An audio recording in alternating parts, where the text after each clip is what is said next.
All right, I think we're live. All right, I think we're live. Just for those of you who are here, if you can hear me, see me, if all of those technological things are working correctly, just drop in the chat that you can hear me, see me, and then we can jump right into Unit 2, since we've got a lot to cover and just enough time. So just drop in the chat, if you can hear me, see me, if all that's working.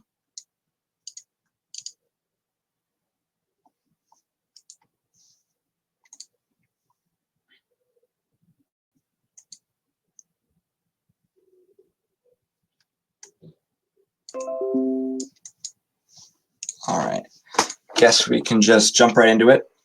All right, so tonight we are going to be going over some chemistry, obviously, but we're going to be going over Unit 2 of AP Chem, which basically focuses primarily on structure and really what makes certain molecules act the way they do and how their structure impacts their behavior and other aspects of their chemical nature, along with how bonding works and how ionic and covalent bonds work and all of those fun things. So let's just jump right into it. And then if you guys want to ask any questions, feel free to use the chat or use the ask a question box. We kind of got a smaller crowd tonight, so I'll be watching the chat. So yeah, feel free to talk amongst yourselves. All right. So first and foremost, feel free to follow us on social media for all the streams that are coming up, all the AP Chem streams and other APs you might be taking. We've got Twitter, Instagram, YouTube. We always post whatever streams are coming up, so be sure to drop a follow. All right, so a little outline of what we're gonna go over tonight, and it might look like a lot, but really all of these topics are interconnected because of the fact that they're in the same unit. They're all related to each other in some way, shape, or form. So the first thing we're going to talk about is really the types of chemical bonds, right? So covalent bonds, ionic bonds, and metallic bonds are the major three types of atomic bonds that we're really going to be talking about in this unit. Then we're going to talk about intramolecular force, potential energy. Basically, why do atoms bond? Why do they bond instead of just sitting alone as their own atomic selves? Then we're going to be looking at the structures of certain types of solids, right? We're going to be looking at ionic solids, things like salt, and other types of salts, and then structures of metallic solids, so like a bar of steel, for example. Then we're going to talk about what's arguably the most important concept in this unit, which is Lewis dot diagrams. Basically, if I show you a molecule, how can you draw out what it looks like? And then from there, we're going to talk about resonance and formal charge, just a couple aspects of Lewis dot diagrams that are really important to know. And then we're going to talk about VSEPR and bond hybridization and bond geometry, which are all really important to understand for this unit. All right. So first thing we're going to be talking about are the types of chemical bonds. Just jump right into it. So the first and most major and important type of chemical bond that you're going to encounter on the AP exam and in chemistry in general is the covalent bond. So really, you might have learned this in honor chem or in other chemistry classes. But basically, a covalent bond is just when electrons are shared among atoms. And so basically, it's where two shells will overlap, and they will share the electrons in order to fill the octet or fill the orbital of another atom. So for example, here we see the H2 molecule being formed. We see that in each of these hydrogens, we have one individual electron in the 1s shell, right? Our orbitals from the previous unit. So then what happens is we take these half-filled orbitals and they will react and overlap to form two full shared 1s orbitals, essentially forming the H2 molecule. And so it's really a direct form of bonding, right? These two molecules are directly overlapped, right? And the reason they do this is because they need a lower potential energy, right? When they're alone in this state with just that one electron, there's a lot more stored energy in their, they have a lot more stored energy. And then when they bond, the potential energy lowers, which is better for the system as a whole. We'll get more into like the specifics of covalent bonding and how bonding really works in terms of orbitals and other forms of bonds such as sigma and pi bonds later in this stream, but that's really the baseline of what a covalent bond really is at its core, just shared electrons among atoms. And then for those of you who are just now joining, if you guys have any questions, feel free to drop those in the chat or really in the ask a question thing, really anywhere. There aren't many people tonight, so feel free to, All right, so another really important part of covalent bonds is that they're not usually perfectly shared, right? The electrons are not perfectly shared among the atoms, and this is due to a property known as electronegativity. So electronegativity formally is defined as the measure of the tendency of an atom to attract a bonding pair of electrons. Basically what that means in terms of layman's terms, it basically means how hard does a certain atom pull on electrons, right? So for example, and there is a periodic trend for this, it increases going to the right and increases going up. So for example, the most electronegative element on the periodic table is fluorine, right? It really tugs at those electrons. And because of that, if you bond two atoms together of different electronegativities, you're going to see an effect where one atom essentially pull the electrons harder than another, causing what's called a polar covalent bond. So that's what we see here. So here we see a polar covalent bond, right? An unequal distribution of the electrons around the covalent bond. However, if you do have a diatomic molecule, something like H2, O2, F2, that's where you'll see a nonpolar covalent bond because they have the same electronegativities. So does that make sense to you guys? Is that, I know I kind of went through that kind of quickly, so if that didn't make sense, drop in the chat, thumbs up, thumbs down.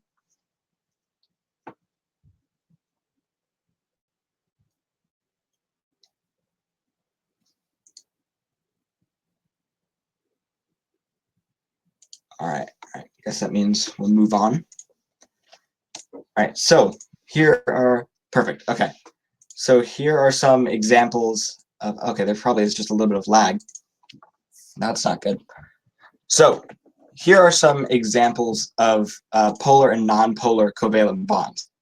Here we see, for example, hydrochloric acid, the structure of hydrochloric acid, and you can see that because chlorine pulls on those electrons a lot harder than hydrogen does, you'll see what's called a dipole moment in this direction, right? You'll have a negative side over here and a positive side over here. Same thing with ammonia, right? Nitrogen pulls on those electrons a lot harder than does hydrogen. And so you see the electrons being pulled this way. And so you'll see a negative side over here and 3 positive dipoles right there.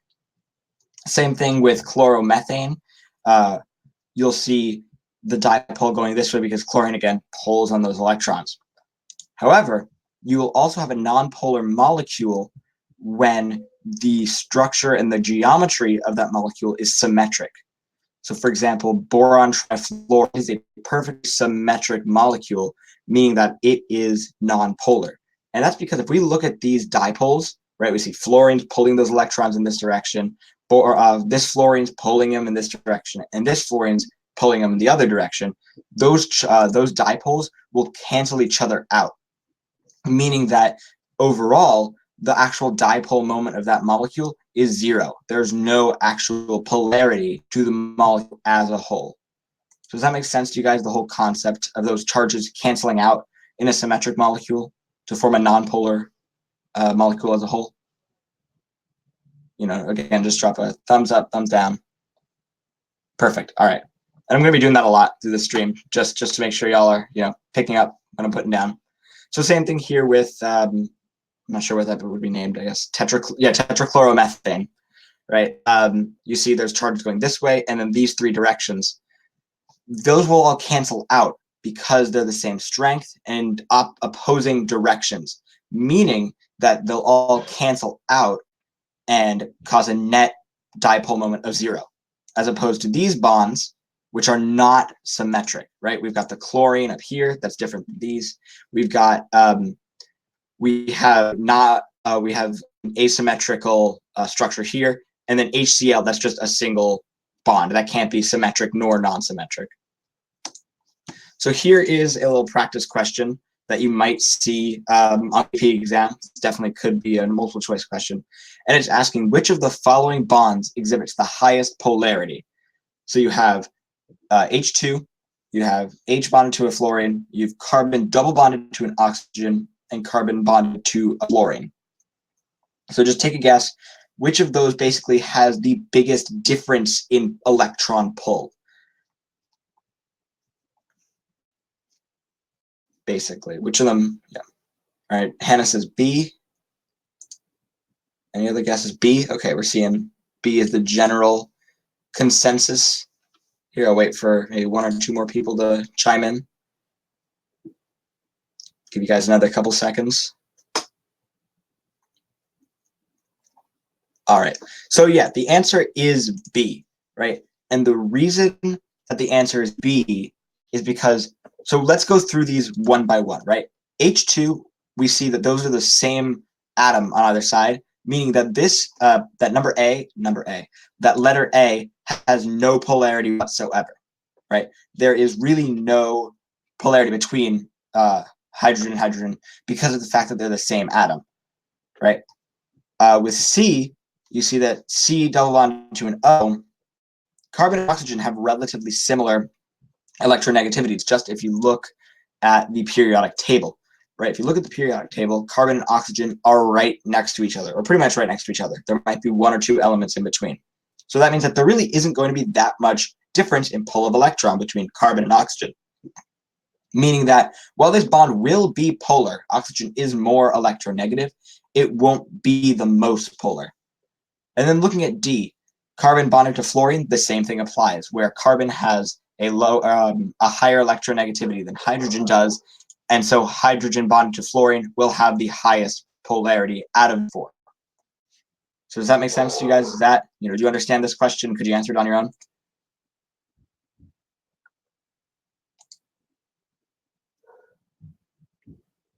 The dogs are going crazy right now. Perfect. All right, so let's move on.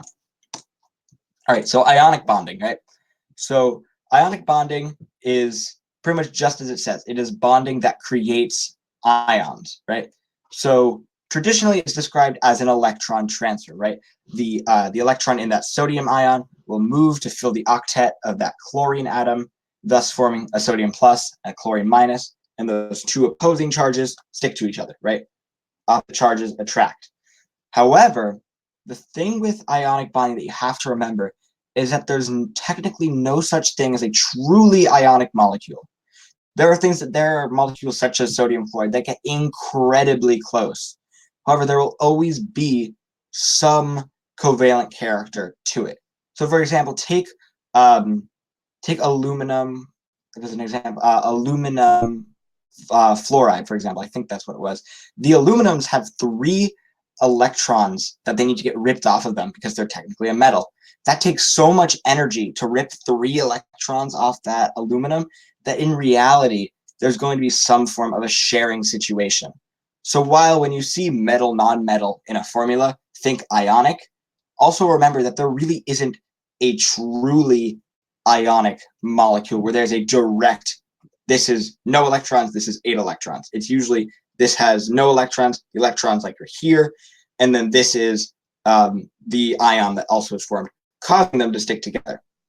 And we'll go over what makes the attraction between them stronger or weaker, depending on the charges and the sizes of the atoms. We'll get into that a little bit later. All right, the final form of chemical bonds that we're going to be talking about tonight is metallic bonding. Right, so metallic bonding isn't really that covered on the AP exam, but you do need to understand it. Basically, in a metal, the electrons in the orbits are delocalized. They can move around across the atoms as much as they really please. And this kind of explains a lot of the features of metals, right? They conduct electricity in the solid phase. They're ductile. They are malleable, at least at high heats, right? So that explains a lot of properties of metals. And the reason for these properties is because of metallic bonding, this electron C, as a lot of people call it.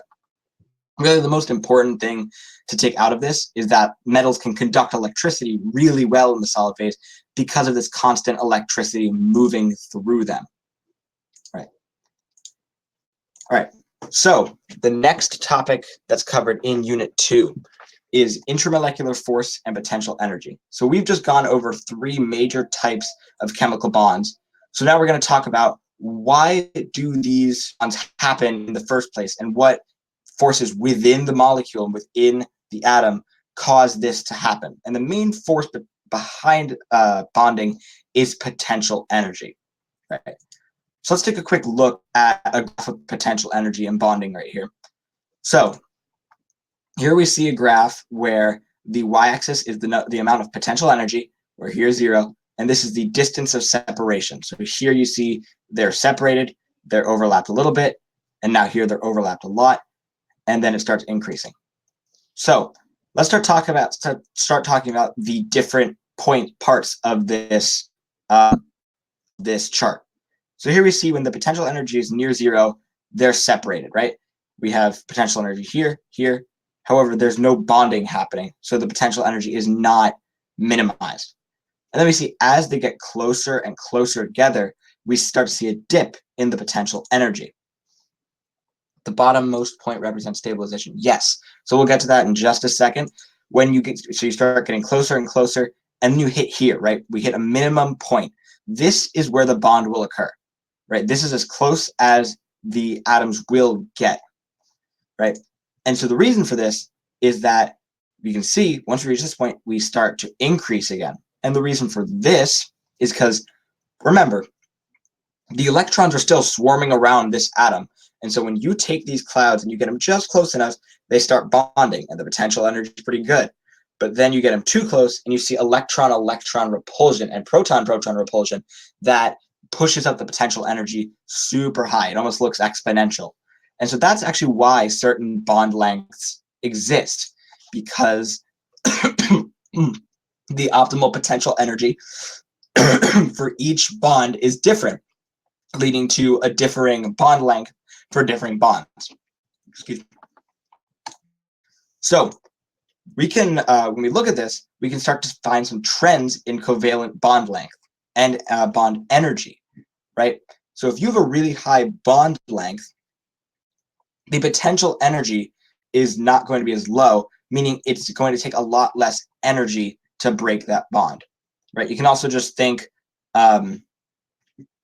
it's a single bond, and so you can break it easily, right? So when we look at a single bond, we see that in terms of bond energy, it's the lowest, right? It only has one overlapping orbital, and you really only have to break that one.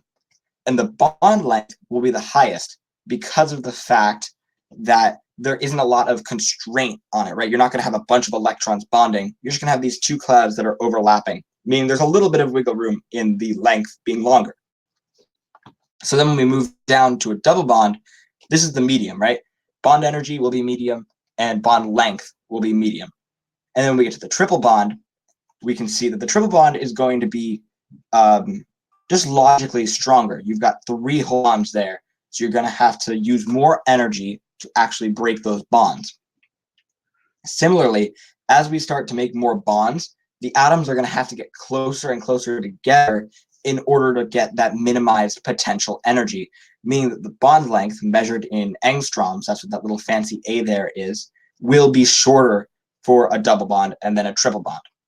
So does that make sense? When I took AP Chem, I kind of just memorized this bit and didn't really understand why. So it's definitely a difficult topic to kind of wrap around your head.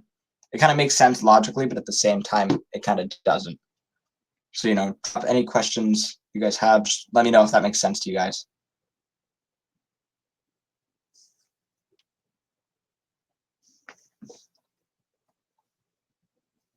Perfect. All right. So let's move on. All right. So here's another question. And you'll see I kind of put a question or two in each of these units. Here's another AP style question, right? So which of the following lists bonds in order of increasing bond energy, right? So we want the lowest to the highest bond energy. So just give it your best guess. All right, Matthew says B.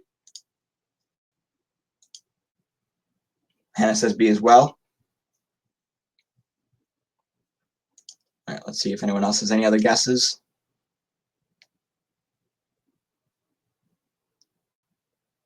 All right. Well, the correct answer is B, and we know this because we see, looking through these three options besides none of the above, C is just out of order. Double bond followed by a triple bond, followed by a single bond. It's just out of order. It's not going to be increasing nor decreasing. Then if we look at a student who would choose A would be looking at bond length, right? So nitrogen would be the shortest bond length, oxygen longer, hydrogen even longer. Or they might just have confused the rule. But B, because we're going single, double, triple, will have a higher bond energy as you move forwards. So that's why B is the correct answer in terms of this question. Right. So the next thing we're going to be talking about with this topic is ionic solids and Coulomb's law. Right. So Coulomb's law, it might look really scary, but all it's telling us is that the electrostatic force, or basically how strong two ions are held together, right, is proportional to their charges and inversely proportional to the distance between them. So basically, if you have really high, highly charged atoms with little distance between them, meaning they're small, it would imply a stronger ionic lattice energy, is what it's called. Whereas if you have lower charges and big atoms, you're not going to have as strong of an ionic attraction. Right. So do you all understand Coulomb's law in terms of just what it tells us about ionic compounds? In terms of we want the strongest bonds, ionic bonds will have small atoms, big charges, right? So let's give another question a try. So which of the following compounds has the highest lattice energy, right? Which of the following compounds basically is held together the strongest according to Coulomb's law?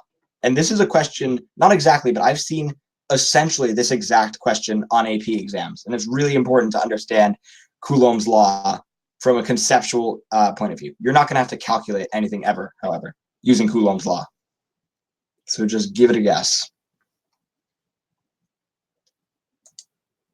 And these usually take a little while, but there's one that you should be able to knock out right away in terms of having the lowest lattice energy.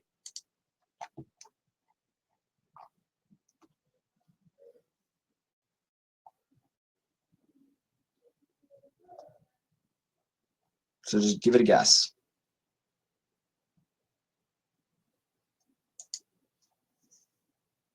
All right, so Matthew's guessing C. Any other guesses? All right, Hannah says A. All right, so A and C are both not the right answers. The answer is B. So I'm figuring the first thing you guys did, and if it's not, let me know, is that you knocked out D right away. CH4 is just not an ionic molecule, and so it won't have a lattice energy, period, right? So that one you can knock out right away. So now let's start looking at these three, right? And you really do want a periodic table to do this problem. I'm actually going to pull one up right now. So let's start going through these. So potassium iodide. We see that potassium and iodide both have +1 and -1 charges. However, they're relatively large, meaning you're going to have a high, right? We see you look at the distance.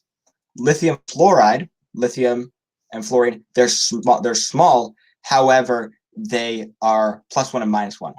However, magnesium oxide, if you look at magnesium and oxygen, oxygen isn't that much bigger than fluorine significantly, and magnesium the same, right? They're bigger. However, their 2+ and 2- charges are going to increase the lattice energy more than distance. So that's why magnesium oxide would be the correct answer. And in fact, let me pull up something that an actual chem teacher said. Right, she says that B is correct because the charge is 2+ and 2- in the ions. Right, so even though magnesium and oxygen are bigger, yes, than lithium and fluorine, they have the higher charge. And so unless they're significantly larger, and they'll make it obvious on the AP exam whether you should take really distance into account, that's when you, that's why B would be the correct answer. So do you understand why B would be correct and not A or C? you're definitely going in the right direction. So I'm glad that you were looking at the distances. However, those 2 plus and 2 minus charges are just going to be a lot more attracted to each other. Especially because if you think about the numbers, you're going to have quadruple the number on top, right? You're going to have 1 over here versus 4. So again, you can see that it really does increase the 4. All right. So let's start talking about our next topic, structures of ionic compounds. This one is relatively quick. I know for a fact it's one slide, one thing, just quick and easy. And you've probably heard about this 100 times in all your chem classes, right? So when you look at an ionic compound, you remember that you're going to have positive and negative ions, right? And again, you want to reduce repulsion, right? You want to get as tightly packed and as ordered as possible. So what atoms will do in ionic bonds is they'll form what's called a crystal lattice or an ionic lattice. The word lattice is what you really should pick up here. And so you can see we have a weaving pattern of positive, negative, and here's a little cross section. We can see that there are strong electrostatic forces between the oppositely charged ions, right? That plus will get surrounded by negatively charged particles because of the fact that opposite charges attract. And so by forming this lattice, they will maximize the attraction to themselves while minimizing repulsion, right? There's going to be some repulsion here, right? There's going to be some repulsion all along here. These negative ions are going to repel themselves.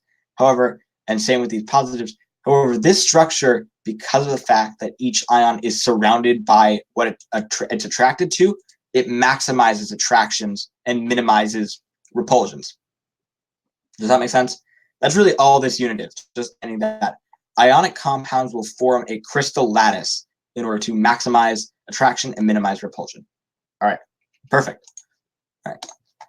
Next one is, again, pretty simple. It's on these structures of metallic compounds, right? So here, we're going to be talking about different types of things called alloys, right? So basically what happens when two metals combine because of the way their bonding works, right? This isn't going to be a chemical reaction type of thing. This is going to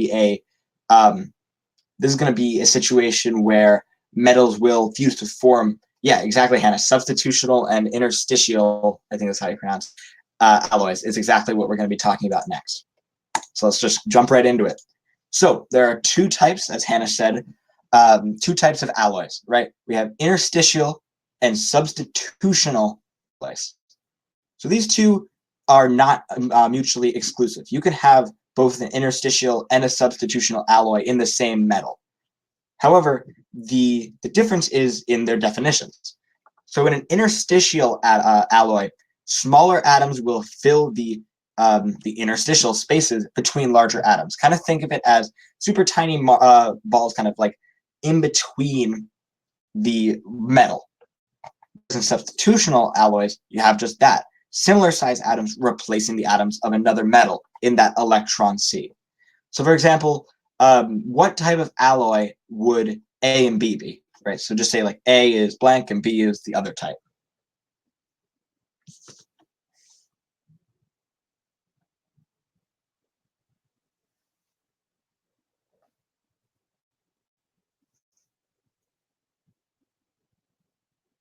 Just give you guys a couple seconds to think about it. Just tell me which of these is interstitial, which of those is substitutional. I don't know if you guys can see it, but the left is A and the right is B. So just say which one is interstitial, which one's substitutional.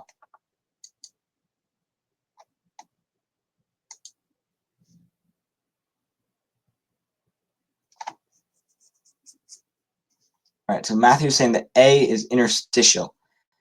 A is substitutional because we see that, oh, okay, perfect. Matthew corrects himself, right? B is interstitial because you can see these smaller atoms here, here, and all these other places going in between the atoms of the metal, whereas in A, you see actual substitutions taking place. All right. So that's really all this unit is, just talking about what an alloy is and how they work. So some common examples of alloys may be steel. Steel is really the big one. Other examples might be bronze. So those types of things that you hear about, those are alloys, right? They're mixtures of metals in an atomic fashion in order to form these new substances. All right, so this is the big one right here. This is what we're about to get into. And this is really the most important part of this whole unit. Because if you can't draw a Lewis dot structure, this whole unit is going to be a struggle. So I'm going to take you step by step on how to draw a correct Lewis dot structure, and then we're going to do some practice with it. All right, so let's just jump right into it. So the first part of a Lewis structure is that you got to know the order in which the atoms are connected. So for example, for our first example, we're going to be drawing the structure of hypochlorous acid. So hypochlorous acid, it's HClO. However, the bonds are actually in the order HOCl. And on the AP exam, when they ask you to draw a Lewis dot structure, this will generally be given to you, right? So if they want you to draw some Lewis dot structure, they'll show you the general composition of the molecule. However, you will learn quickly some just common shapes and some common ways to draw Lewis dot structures in such a way that you might not need that all that often, but it will be given to you, at least on free response questions. All right, so our second step when we're doing a Lewis dot structure problem is we want to count the number of valence electrons. Right, and so valence electrons, as you recall, are electrons in the outer shell of an atom, right? It's just the outer shell. We don't care about the inner shells. So for hypochlorous acid, we have 1 hydrogen, 1 oxygen, and 1 chlorine, meaning we add 1, right, for the 1 valence electron in hydrogen, 6 for the 6 valence electrons in oxygen, and then 7 for the 7 valence electrons in chlorine. Do we also determine the charge like 1 plus to determine number of bonds? Can you kind of clarify your question? Are you talking about like how we would draw the Lewis dot structure of like an ion? Like a polyatomic ion? Yes, you are. We're going to get into how we handle that a bit later, since it would be on this step where we adjust the number of valence electrons we have if we have a positive or negative charge. So yeah, you're not wrong that we would add or subtract valence electrons to adjust for a charge, but we'll get to that a little later. So we've counted the number of valence electrons, and we found that in this structure, we're going to have 14 valence electrons. So when we see an even number, we're happy. We like even numbers, and 99 times out of 100, you're going to get an even number.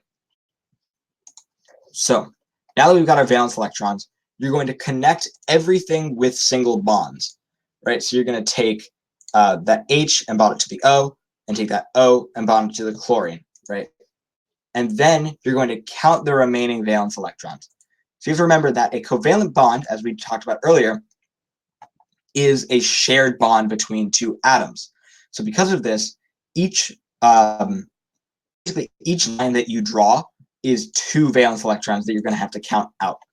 So first, we connect everything, right? So 1, 2. So we formed our single bonds, and then we count our remaining valence electrons by just subtracting from the original total. So we know that each of these bonds is 2 valence electrons each, right? So 14 minus 2 times 2 is just 14 times 4, which means we have 10 valence electrons remaining, or 5 pairs, right? We're really going to be adding electrons in pairs more so than one by one, because of the fact that we're going to be completing octets using lone pairs. So that is basically what step 4 is for, distributing the remaining valence electrons to complete octets, right? So generally when we're drawing Lewis dot structures, we're following the octet rule, right? Which means that an atom wants 8 valence electrons in its outermost shell. There are exceptions to the octet rule, such as for elements prior to group 3 and after group 3. It's really a very shaky theory, but the octet rule really does apply for a lot. And when it doesn't apply, you'll know, because you'll either have extra or you will have not enough to complete an octet. And in that case, you'll know and be able to look at the periodic table and know that this is an exception to the octet rule. But luckily, we're not dealing with an exception to the octet rule. So we're going to distribute remaining valence electrons to complete our octets, right? And you want to add your valence electrons to the most electronegative element first, right? So tell me, what would be the first element that we give electrons to? Chlorine, exactly, right? With this one, chlorine and oxygen, it's kind of a grab bag. They both have very similar electronegativities, but it ends up working out in such a way that it works. But in general, you want to give to the most electronegative first and complete that octet, because they're going to pull the most on the electrons. So we fill up chlorine's octet. So we have 1, 2 from that shared bond, 3, 4, 5, 6, 7, 8. So we've now filled chlorine's octet, right? We have 8 valence electrons. And so now we want to move on to the next thing that doesn't have a completed octet, which is oxygen. So oxygen has 1, 2, 3, 4 valence electrons right now. So we need to add another 4 to complete its octet. So 1, 2, 3, 4, right? So now we have filled the octets of all 3 atoms. A double bond might form between oxygen and chlorine. Well, we wouldn't need that here in this case, especially because chlorine, you're really generally never going to see no, you're not. Because think about it this way, we filled the octets of oxygen and chlorine, and so we really have no need to redistribute electrons in such a way to fill an octet. And the next slide we'll look at when you'll need to add double bonds.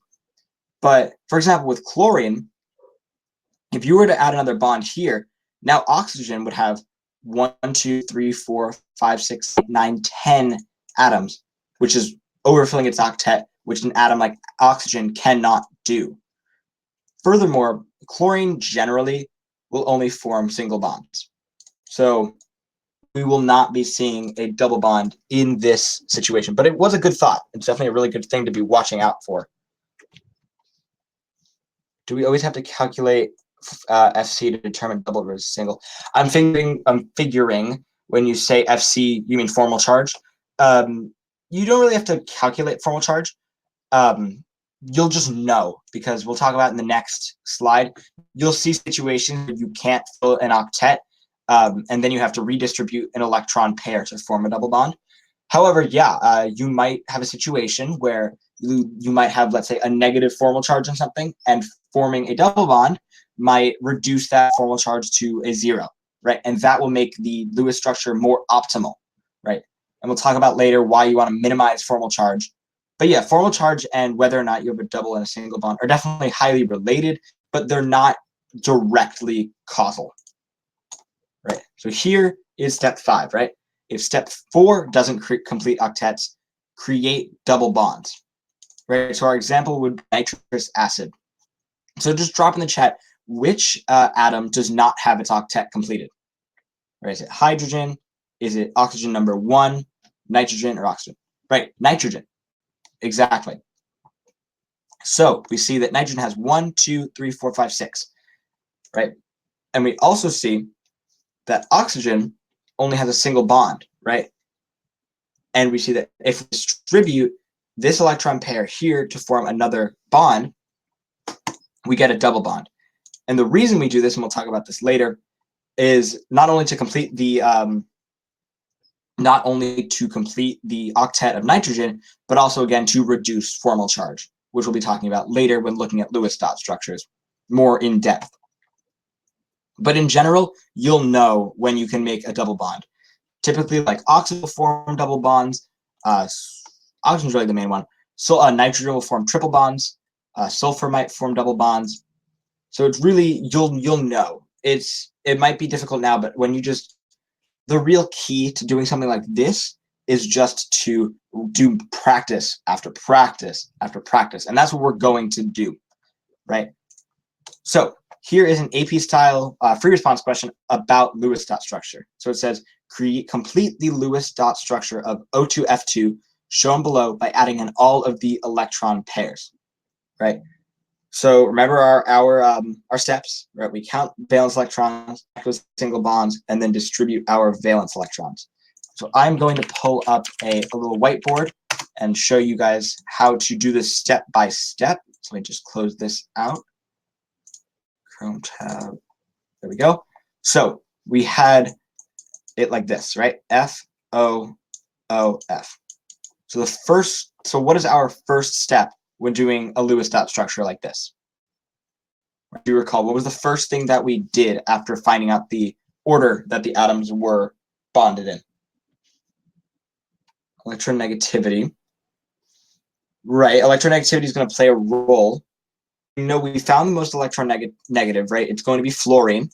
But what do we have to do before we actually apply any valence electrons?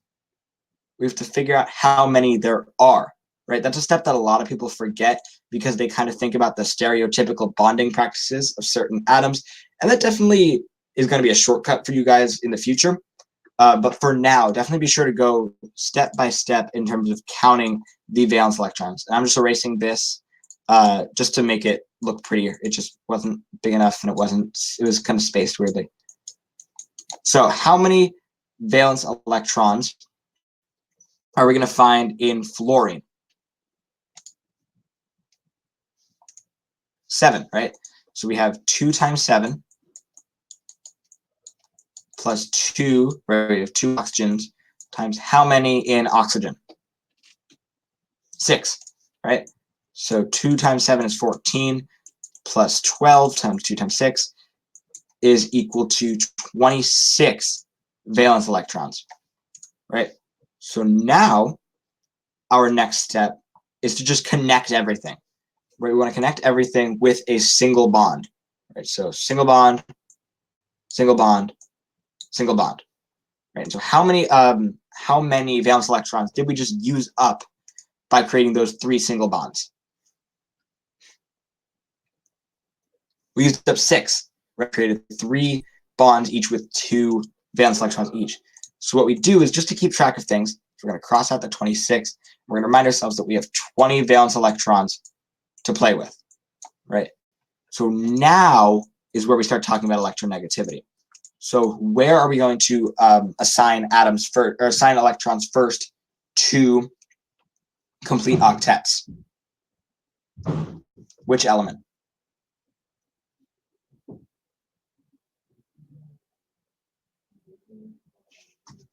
Right, think back to the trend for electronegativity on the periodic table. Fluorine. Yeah, exactly. You can hear my brother in the background doing whatever he's doing. So, right. So if we assign our valence electrons, right, we're going to want to complete the octets of both of these fluorines. Right, so we have 2 here, so we need to add another 6 valence electrons. Right, so we have 1, 2, 3. Let me make those bigger. Right, so we have 1, 2, 3, 4, 5, 6, and then we do the same here. 1, 2, 3, 4, 5, 6. And so now we have completed the octets for both fluorines, right? So we have 1, 2, 3, 4, 5, 6, 7, 8 for each of those. So now how many did we just use up creating those lone pairs? How many valence electrons? 12, right? So we're going to subtract 12 from this. Now we have 8 valence electrons to play with. And so we're going to assign those to the oxygens, right? So how many valence electrons do we have to add to each of those oxygens to complete their octets? So think about how many they have, right? 4, exactly, Hannah. So we have 1, 2, 3, 4, 1, 2, 3, 4. And that's the entire structure for difluorine dioxygen difluoride, I guess it would be called. That's kind of a weird molecule in general. But really, this will become second nature to you once you start doing a lot of these. You'll realize that seeing something like this with fluorine is pretty much the only thing you can see. And this with oxygen is pretty common. So you'll start to the kind of shortcuts that you can take when drawing Lewis dot structures, especially in things like oxygen, halogens, and stuff like that. So rules with ions, right? I remember someone was talking about this earlier. So when we're trying to calculate the number of valence electrons for something like ammonium, right? You're going to subtract a valence electron for every positive charge and add one for every negative charge. So here, for example, we look at the ammonium ion, right? So that has a positive 1 charge. So we're going to find 1 nitrogen, 4 hydrogens, and then we're going to subtract 1 valence electron because of the fact that we have a positive charge on our molecule. And so that's going to be equal to 5 plus 4 times 1, which is 4, minus 1, which gives us 8 valence electrons.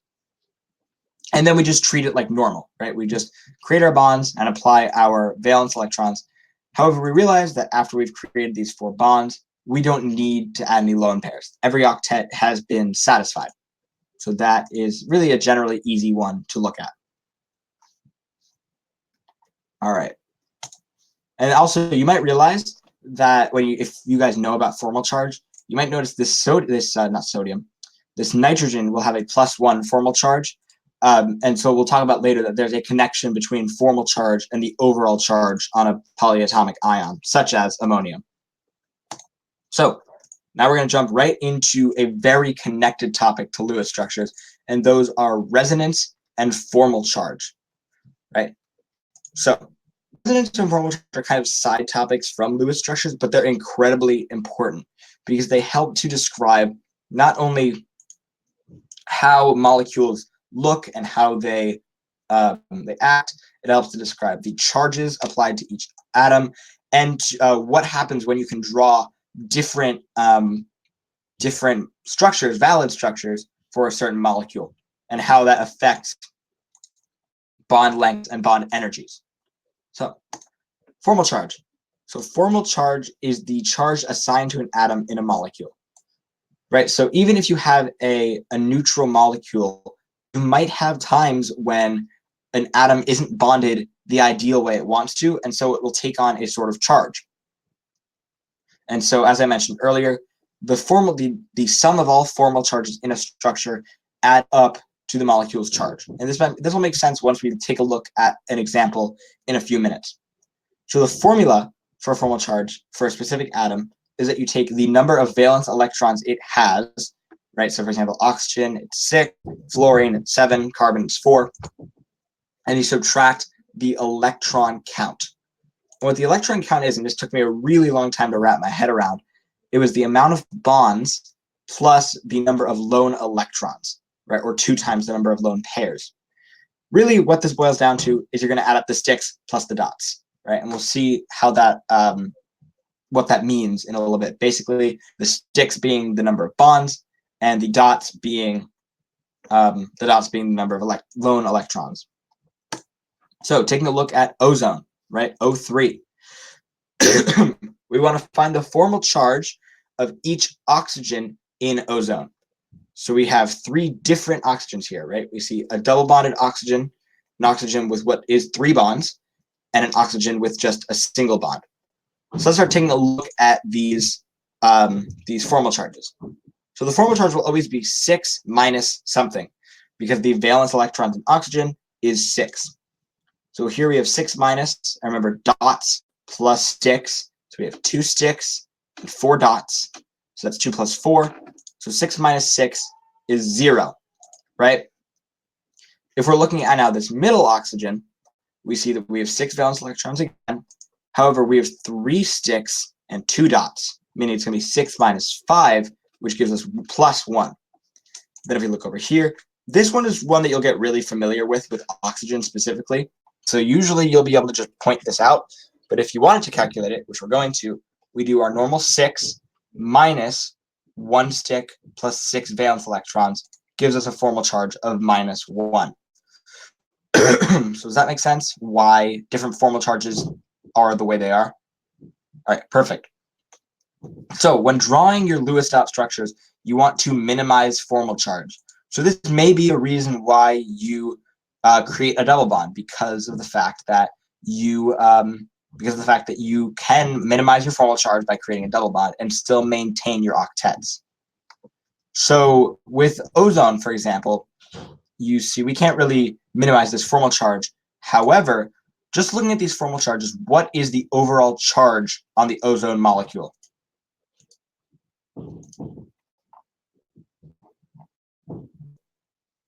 Zero, exactly, right? You're going to see that you have zero over here, then those +1 and -1 will just add to zero. So that's how the formal charge in an atom will, in a molecule, will always add to the overall charge of that molecule. So let's start talking about resonance, right? So I'm going to stay on this slide for just a minute. Would it be unreasonable for me to say that we could swap the double bond for the single bond in this molecule? Basically, just turn it upside down, right? Does that make sense? That you could essentially just draw this molecule backwards, right? There's more than one way to draw this Lewis structure, right? And you might start an argument and be like, hey, no, this is the double bond. No, this is the double bond. No, this is the double bond. And you can go back and forth and back and forth. When in reality, what resonance tells us is that both of these are the Lewis structure, and that the Lewis structure is both of these. This is not a complete Lewis dot structure, and this is not a complete Lewis dot structure. This is the complete Lewis dot structure. And they'll tell you when resonance really is. They might not tell you, but it'll be obvious when resonance is necessary, because they might say, draw the Lewis structures of the nitrate ion or whatever. The thing with resonance is that you kind of get a blending of the two resonance structures, right? This is where resonance kind of gets a little hairy with some people in terms of contextualizing or conceptualizing. So we have our two resonance structures here, right? We have our double bond on the left, double bond on the right. When we blend these together, we get essentially 1.5 bonds, a 1.5 bond here and here. Meaning, in comparing bond lengths, you want to kind of treat this as shorter than a single bond, but longer than a double bond. And same goes for bond energy. So that's really the important thing to take out of resonance, is that this will become a blending of these two resonance structures. Right, so does that make sense? Do you guys understand? Have any questions regarding resonance or how that all works? All right, you don't understand? All right, you do understand. Okay, perfect. All right, so let's move right on. So our final bit of this, right, in our last 8 or so minutes, is on VSEPR and bond hybridization. So really, we talked about what bonding is, how to draw bonds, how to model bonds, and now we're going to talk about basically what makes these bonds look the way they do. Why do certain molecules take on a trigonal shape, whereas others are tetrahedral? And what this boils down to is VSEPR, right? It boils down to, we want to get these electron pairs as far away as possible without inducing more repulsion, right? And with different combinations of electrons, that will differ. So, right, so there are a few things that you need to know about bonding before we get into VSEPR and hybridization. So we're going to talk about basically the major form of bond theory that is covered on the AP exam, and that is called the localized model of bonding. So there are two types of bonds, covalent bonds, according to the localized model, that being a sigma bond and a pi bond. Right, so a sigma bond is basically when two hydrogen atoms, or not two hydrogen atoms, when two half-filled orbitals overlap to create one full-filled orbital, right? So for example, we see these two half-filled 1s's form one fully filled orbital. So we see an SS sigma bond. And here with hydrochloric acid, we see the p orbital, the 3p in chlorine, overlap the 1s with hydrogen, forming an sp sigma bond, right? And don't confuse it with sp hybridization, just sp, an s and a p with a sigma bond. right? So you might be wondering, well, what happens with double bonds, right? Well, that's where pi bonds come into play, right? So a pi bond is defined formally as a side-by-side overlap of orbitals parallel to the internuclear axis. So that might sound really scary, but really all it means is that when you have a double bond, you're going to have these p orbitals that are sticking out this way, right? And then if you have another bond, they're going to be kind of sticking out like that. Think about it like in 3 dimensions. And those p orbitals are going to have an attraction to each other in the form of a pi bond, right? So a sigma bond, we see this direct overlap right here. Whereas with the pi bonds, we see the p orbitals, these lone p orbitals, indirectly overlapping with each other, parallel to this internuclear axis, right? So this is where hybridization comes into play.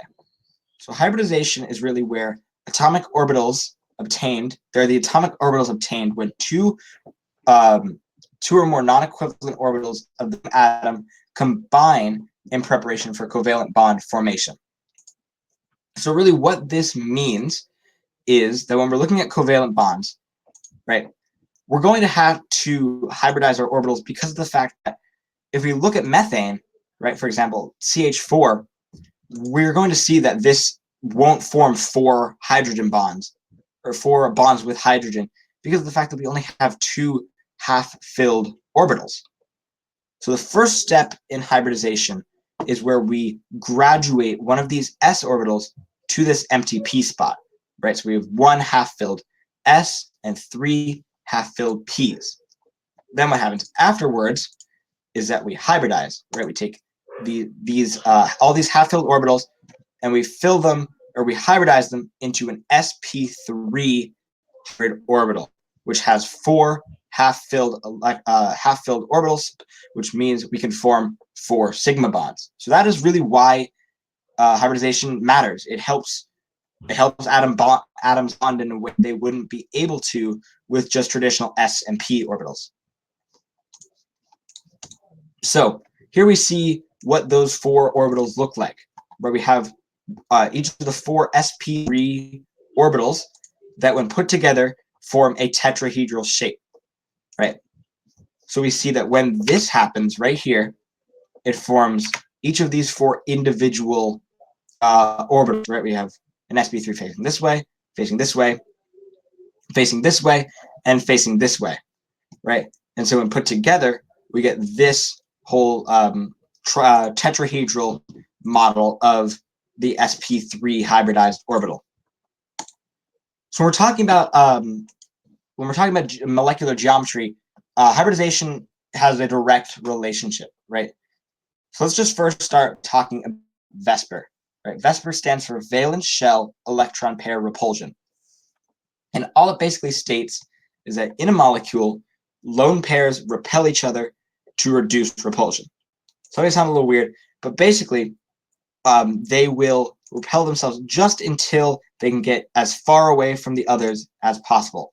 And that depends on what we're looking at, what type of bond we're looking at, and what type of orbitals we're going to be looking at. So we can see the general shapes are linear, trigonal planar, bent, tetrahedral, trigonal pyramidal, trigonal bipyramidal, and octahedral.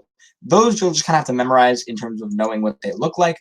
But you'll be able to then also look at a molecule and say, all right, it's tetrahedral here, or it has a bent geometry here. So it's really something that you will get to know very well. And if you have really good spatial reasoning, you're probably going to find this relatively easy because of the fact that you can kind of manipulate things in your head and make it look right.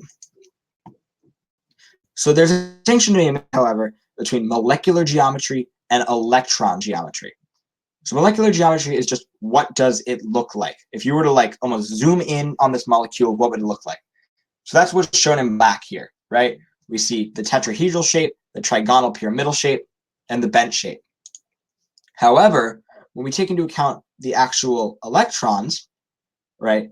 When we take into account the electrons, that this lone pair is still there, meaning that in reality, this still has a tetrahedral electron geometry. Same goes for this bent molecule, right?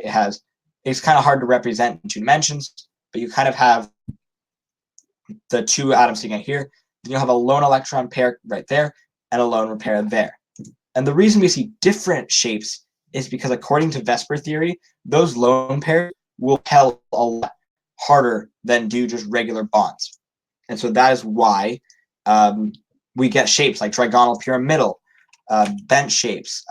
We see the seesaw, the T shape, trigonal pyramidal, the bent shape, stuff like that. So another thing that we want to look at is how do you determine hybridization without going through that long-winded process of graduating the electron and showing how you get 4sp3. You just look at the geometry. So there are 3 hybridizations you're going to have to know for the AP test: sp, sp2, and sp3. And they're all formed in the same fashion as sp3 was, so they're kind of think about it in the same way. So when you have a linear shape, you're going to have sp hybridization, right? Meaning you're going to have some lone p orbitals hanging out right here and here. When you have trigonal planar, you have an sp2 shape. And then tetrahedral, you have sp3. And when we look at the hybridizations, it's based off of electron geometry.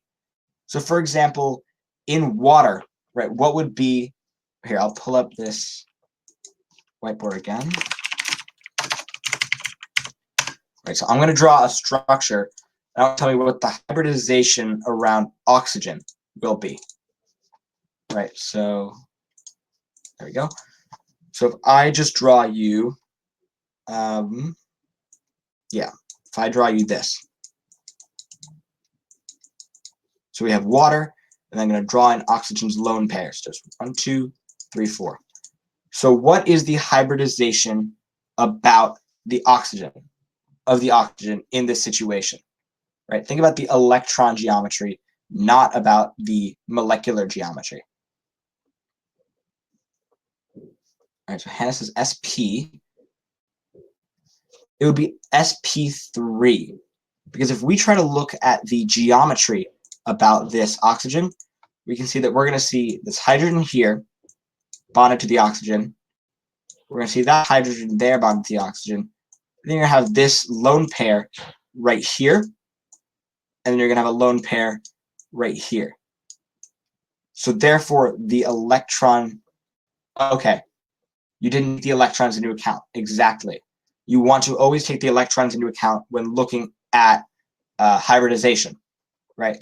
Especially, it might throw you off that, the only time you'll see sp hybridization is if you see a straight, just a bond, right? It has a tetrahedral electron geometry, yeah. So what would be the actual hybridization of that oxygen atom then, based off of the fact that it has a tetrahedral electron geometry? Just take your best guess. So it's not sp. So it has a tetrahedral geometry. So what can that tell us about the actual hybridization of this oxygen atom? Yes, it is sp3. Because of the fact that we have this tetrahedral geometry here. Right, so if we look at, for example, in here it would be the 2p orbital, right? We see that we're going to see an sp3 hybrid orbital with 4 half-filled electrons, right? We're going to see one of them here, one of them here, one of them here, one of them here. And so that's why we're going to see sp3 hybridization whenever we see tetrahedral geometry. So when we're looking for hybridization, all you have to do is look at what it looks like. If it's linear, it's sp. If it's trigonal planar, it's sp2. Tetrahedral, sp3. And those are the only 3 hybridizations you need to know. Your teacher might teach you something like sp3d or sp3d2 for the AP exam. You do not need to know those. They will not address the d-based hybrid orbitals on the exam. They'll only ask you for those 3. So here's a quick example question, right, based off what we just talked about. So first part is to count the number of sigma bonds and pi bonds in the structure of acetic acid shown. So for example, a single bond will be a sigma bond, and when we're looking at a double bond, will have a sigma bond, and then that double bond, that second bond is a pi bond, right? You can only have one sigma bond per bond because you can't have multiple directly overlapping orbitals. So the other part will be a pi. So you say 5 sigma 1 pi. So 1, 2, 3, 4, 5 sigma 1 pi. Perfect. All right. 5 1 pi. It's a perfect answer. Couldn't have said it better myself. So now I'm asking you, what is the hybridization, and I'm going to say molecular geometry, about the rightmost carbon? So we're focusing on this carbon for now. So just tell me, what is the hybridization and geometry? And this might be a little harder to kind of think about, but kind of try to simplify it down in such a way that you can visualize it. So Hannah, you're saying tetrahedral sp3, right? Anyone else have any other guesses? Anything else to add? Perfect. All right. So, right, perfect. We're going to see around this leftmost hydrogen, we're going to see a tetrahedral molecular geometry, and therefore an sp3 hybridization, right? So now let's look at this this rightmost carbon. I kind of screwed that up and switched those questions, but it's the same question. We're looking at this carbon.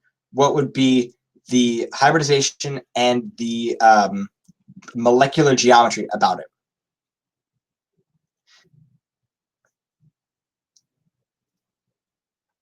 Let's take a guess. So Samuel says sp2. Okay. So what would be the geometry? Maybe linear or bent. sp3 because of the electron lone pairs on the oxygen.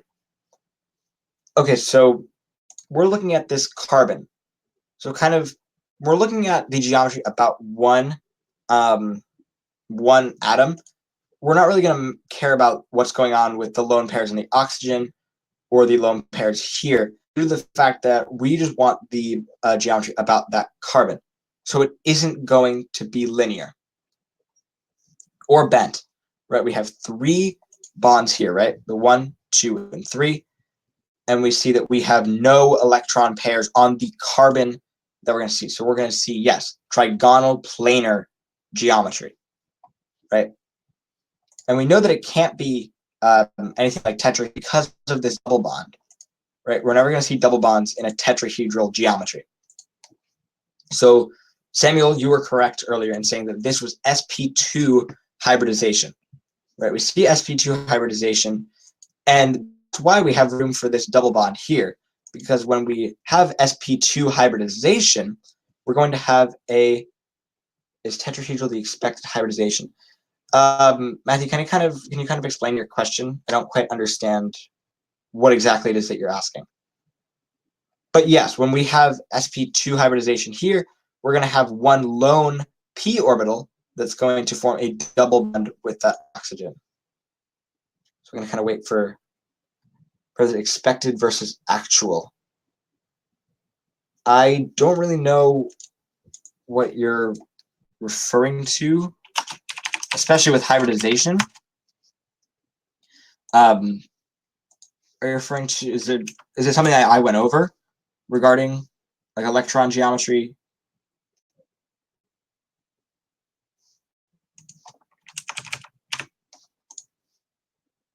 Okay.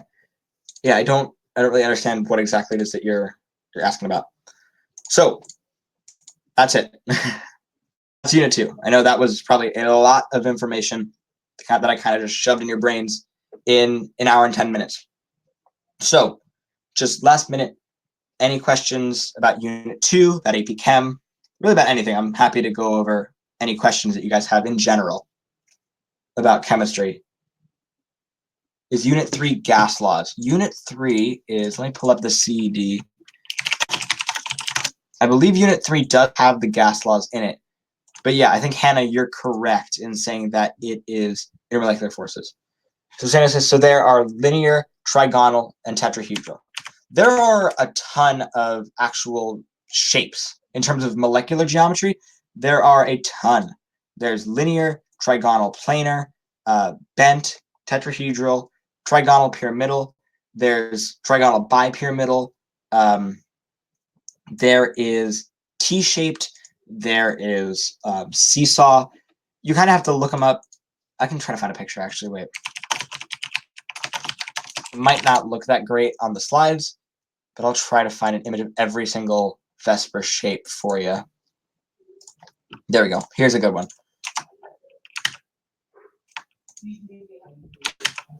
There we go. So these are, right, and I'll get to your question in a second. So here's every single type of geometry, molecular geometry. And you might see that these are repeated. So we have a couple bents, we have a couple linears, a couple trigonal planars. But those are generally the ones you're going to see. The most popular ones that you're going to see are going to be trigonal planar, tetrahedral, linear. You might see a T-shape here or there. It's very rare that I see something like square planar, however. Okay, Hannah asks, can you explain polarity with versus non-polarity with intermolecular force like, I'm assuming when you say IDHP, do you mean like induced dipole forces? And dipole forces, yeah. So here, let me pull this up again. And I'm just going to pull that up. London dispersion. Okay. Yeah, so that's the same thing as an induced dipole attraction, which I'll talk about in just a second. So remember earlier we were talking about what makes a molecule polar in terms of its structure, right? It's that it's symmetric, right? So take, for example, methane, right? If I draw out the structure of methane, right, so CH4, this is a non-polar molecule because of the fact that we're going to see these dipoles heading like this. And they're going to cancel out, right? This and this and this and this. So we're going to see a general no polarity on this molecule. So that means that when two methane molecules find each other, there's going to be no real electrostatic force between them, right? There's going to be no like positive negative attraction. However, that doesn't mean that there's no attraction whatsoever. When we have something like methane, those electrons, yes, they're shared relatively equally, but there are random moments where you might see a very instant partial negative form here and a partial positive form here to form an induced dipole, right? For just an instant. It's going to be incredibly random. These aren't consistent, which will form some form of an attraction. And that's what a London dispersion force is. And they're the weakest type of intermolecular force. And when you're looking at something like that, an induced dipole, you're going to talk about in your class something called polarizability.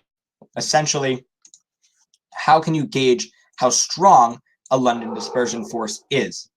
So for example, if we're talking about the forces between, say, a Cl2, right? So two Cl2s versus two F2s, right? You're going to learn how can we actually gauge how strong these are using the principles of polarizability. And you'll learn about that later in future streams, so I won't get to that right now unless you specifically want me to talk about polarizability. So now let's look at a polar molecule, right? Let's draw just a simplified structure, so no lone pairs, of water, right? So here's water, and I'll draw a couple other waters just for sake of demonstration.